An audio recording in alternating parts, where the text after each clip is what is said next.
In my hands I hold the ashes. In my veins black pitch runs. In my chest fire catches.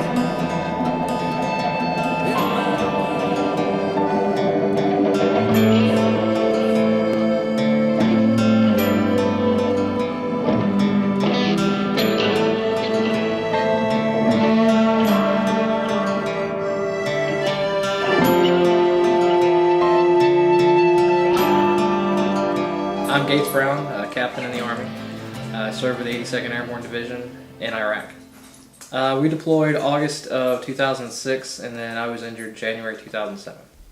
I was injured as an IED. We were tasked to go secure a convoy that had been ambushed, and so en route to the ambush site, I was lead vehicle and we hit an IED. So, there were 8 breaks in my leg, mainly in my tibia, ankle, and calcaneus.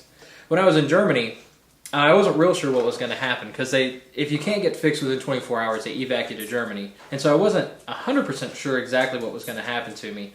And I was kind of woozy from the medication, so I didn't know exactly what the extent of my injuries were until I was leaving Germany to the States. And that's when I realized I'm not going back to my unit. I'm not going back to my platoon. The war is kind of over for me right now. How did you feel about that? I was upset.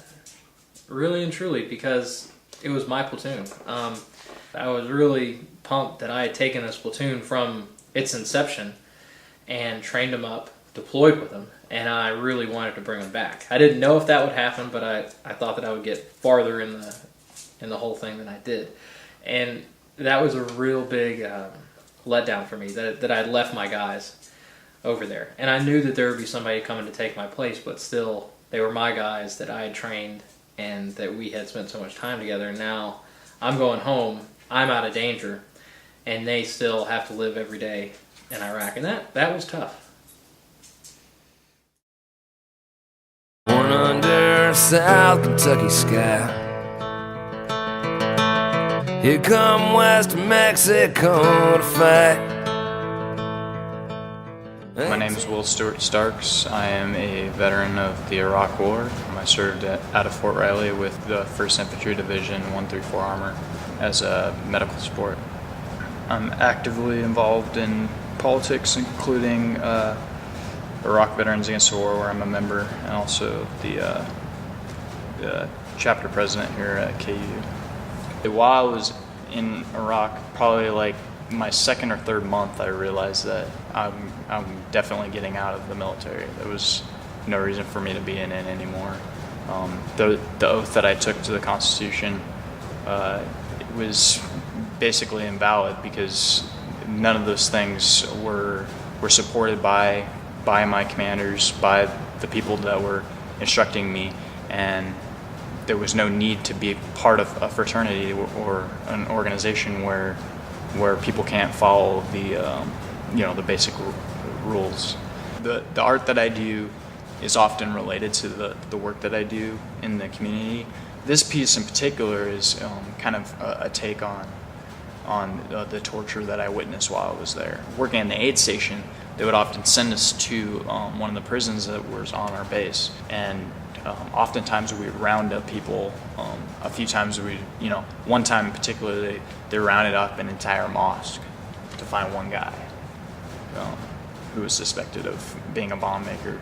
This is just my memories of those things manifest on as kind of like a flag of Iraq. The Iraqi flag has changed like 3 or 4 times since we've been there, and these people have no culture. They've lost their humanity in a sense, and that flag is kind of like a representation of what the country is and what it stands for, and for it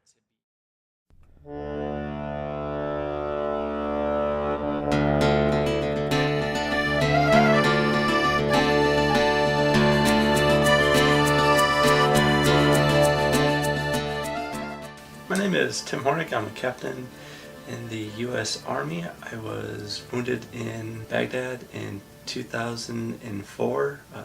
We were assisting the Iraqi National Guard with conducting a raid on a predominant mosque. Had my head sticking out of the turret of the Bradley, and well, that was it. The entrance point was somewhere between the left ear and the left eye, and the exit point was out of the corner of the right eye itself. Yeah, I went through about 12 surgeries total. Between the time I was injured and my first vision was about 2 months. It was in December, and with that, it was primarily it was only light and dark. My mind was pretty much just thinking about, okay, where am I going to move on from here? What's going to be my next steps in life? My ultimate goal at some point would be to do some type of I would like to say group and individual work with families and individual soldiers who have either PTSD or suffered some type of traumatic trauma. I would love to return to Iraq or Afghanistan or any other combat zone the military may be in, and part of that just has to do with kind of mentality that I had. I don't regret any of it. I've set everything up in my career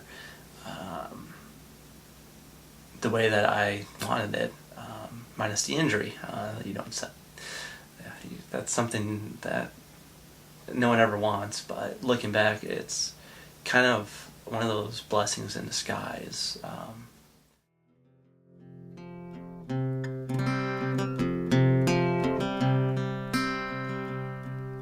I roll myself to the ground, but hell, it's almost over now.